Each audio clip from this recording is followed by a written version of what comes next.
小时候看《家有儿女》只觉得搞笑，长大后再看，我建议把剧名改成《向往的生活》，因为直到现在我也没能达到他们家04年的生活水平。开头的第一句歌词就是骗局的开始。一样，你奶奶个腿！刘星当年的家庭条件，就算放到现在，也能吊打我等一群穷逼。首先，爷爷给刘星买了条泳裤，花了250，这叫阿达雷斯名牌，这得多少钱呢？250。要知道，当时可是04年，试问谁家好人买条泳裤要花250？换我高低光腚下去游。其次，刘梅卧室的那个梳妆台上面摆满了各种大牌的护肤品，没有一样是便宜的。好家伙，要是放到现在，不得随机馋哭一个女大学生？此外，10几年前我还是个小卡拉蜜，反观刘星一身名牌，动不动就是阿迪耐克，1000一双的球鞋，在他眼里也不算贵。漂亮吧？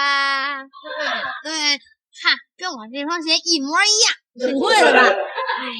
不算特贵，也就1800块钱吧。关键是这样的鞋，它至少有12双。先不说这是04年，就算放到现在，又有多少家庭能做到呢？当然，这还不算离谱，更离谱的是，刘星一家住的是2室2厅2卫，总占地面积超200平，按照当时的房价，至少也得100万。而那会儿北京的平均月收入还不到2400元，这家庭这童年还能一样吗？除此之外，他们家还有3台电视、3台电脑、3台座机，以及各种游戏机，简直是应有尽有。甚至就连17万的车，在刘梅嘴里更是用便宜来形容。就买这白的，这才17万。17万。当然，想要了解更多爱车信息，你可以点击左下角打开懂车帝，点击车型大全，通过车型对比、条件选车等功能，让你买车选车更轻松。在看小雪要办网站时，刘梅是这么说的：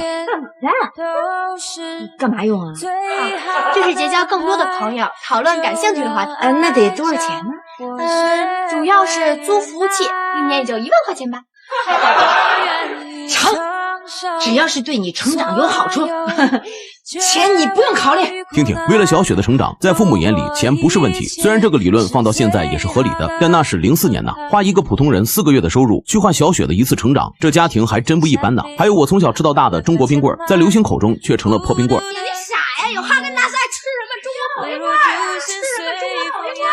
从那以后，我知道世界上有2种雪糕，一种叫阿根达斯，一种叫破冰棍。再看他们家的日常伙食，一家5口吃饭，整得跟吃席一样，鸡翅、排骨、红烧肉、油焖大虾、大闸蟹。看了他们家的早餐，我才知道早餐可以不只是面条和稀饭，还可以是面包、牛奶、高乐高。想象一下，在那个人人只想吃饱的年代，他们家就已经开始讲究荤素搭配了。这种家庭是何等的牛逼！难怪那时我还在想，为什么刘星家会有那么多趣事儿？我的父母怎么总是皱着眉头，还时常吵架？现在我才知道，毕竟刘星一家根本没有生活上的烦恼，而我家为了能够温暖，每天都要精打细算，所以编导。这种童年真的能一样吗？想起小时候看《家有儿女》还挺开心的，可现在要我再听到这首歌，